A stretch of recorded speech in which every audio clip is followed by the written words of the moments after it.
All right, I'm Pops. And yes, Masters of the Universe, a story that other people are probably by now already talked about, but I think it's only fitting that I do as well, since, I mean, let's face it, I made Stone Cold Loki watch The Lost City, which was just awful. A bloated, expensive Hollywood comedy that wasn't funny and did not work like at all. Because, as you can see there on the far left, those two guys directed Lost City and they were hired to do Masters of the Universe. And it was like so clear that it was dead on arrival. There was no chance they were going to deliver anything remotely interesting or good that fans would be excited about. And that is separate from the outrage and the backlash that came around the Masters of the Universe He-Man show that was tied to Kevin Smith, which is basically a bait and switch Tila show. So, but the news is $30 million down the drain, completely wasted here. There's the creators on the left, the Nee brothers.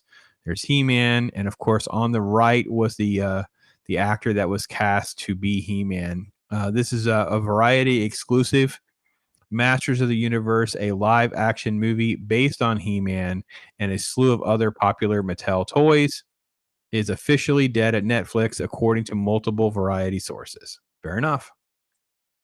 Insiders said that close to $30 million had already been spent on development costs and the cash that's been shelled out to hold on to the talent. So, in other words, what they do with these contracts is they will bring in an actor, right? Because they had announced that Kyle Allen, that's this guy that you saw there, he was going to play He-Man slash Adam, right?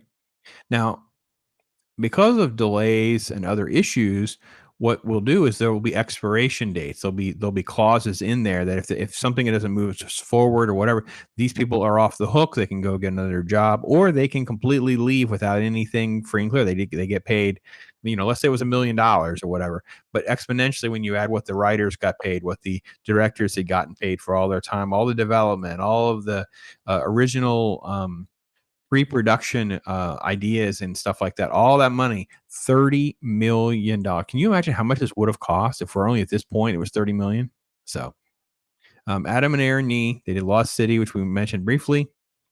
And this is, quote, the latest headaches for He-Man and friends are only further complicates the property's tortuous journey to the screen, one that goes back the one that goes as far back as 2007. Its long road that's classed through two other studios, which is Warner and Sony, countless writers, directors, including John Chu and McGee.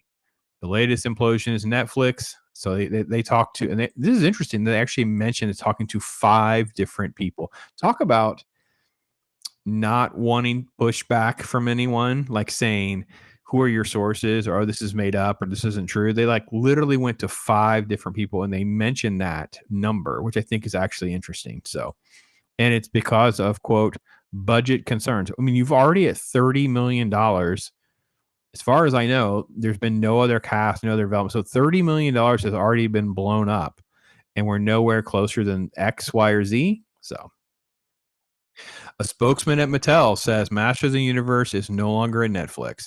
It did not provide any further comment. A Netflix spokesperson had no comment. Then it goes through Masters of the Universe, the characters from the 1980s animated show, the budget.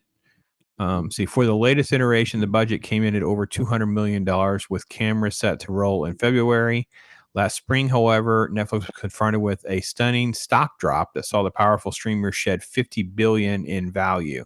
So, in other words, that number is because the stock had it's not actual cash that they lost; it's a valuation. It's they lost, and that's lending power, right? So they don't have to spend $200 million. They get loans on these kinds of things. But if your value drops this drastically overnight, then it becomes more difficult. And you start tying up what cash you do have and that kind of thing. And they're like, do they really want to spend, 250 million? And got to be honest, if they're going to do a He-Man movie, they're going to drop $200 million. You would think this is like theatrical Lord of the Rings scale type of production. This is what you're going to go for, something like that. And I think that's probably about the only way I'm going to believe the Masters of the Universe will ever be done well is something on like a Peter Jackson scale. We can see something very interesting, immersive. Um, but I will admit that also is sort of like pretty much drifting away from He-Man itself, because He-Man itself also had a very juvenile element to it. So, in the aftermath, Netflix film head Scott Stuber, chief content Balea Bajario, reassuring the industry they have plenty of money, blah, blah, blah, blah, blah. So that's all that is. Let's see.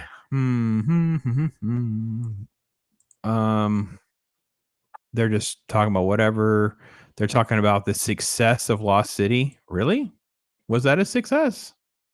Huh. Okay. I did not. We'll fact check that in just a moment, folks. It's just talking about how telling it is that they will bail out on at least $30 million in development. They had rights. There's money changing hands with Sony, etc. Universal. Just talking about all the different things that are happening when Mattel's rolling all this, with Barbie rolling out. So yeah, this is interesting to see it all kind of fall away like this.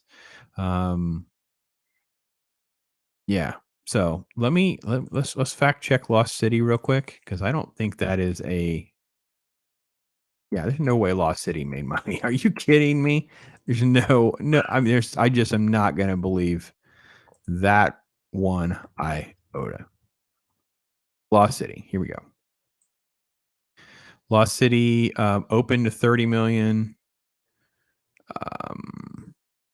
Made 192 globally. Budget. Let's see. 68. Okay, I stand corrected. It made a pretty good budget. I mean, that's a pretty good return. So Channing Tatum, Sandra Bullock. I mean, they made 192 globally, 190, whatever I just said, 196, whatever, off $68 million budget. So that was a profitable project, as bad as that film was. I got to be honest. The irony of this film was the fact that the Brad Pitt element was the only thing I actually laughed and really enjoyed, and it's very short lived, and that's all we'll say. Except that there's a little moment at the end that makes it seem like it would. They undid it with something at the end. So. Anyway, that's my thoughts.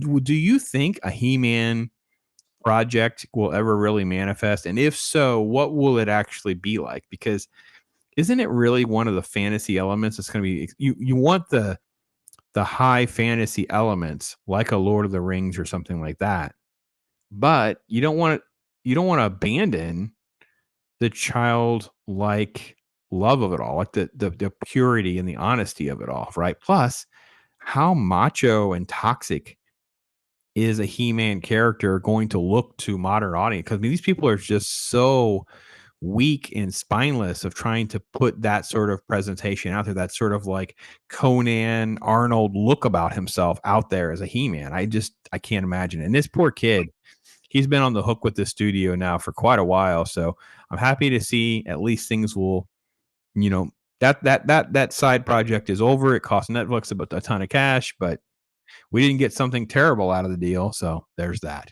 That's the latest on this. Thanks for watching, everybody. I am Pops.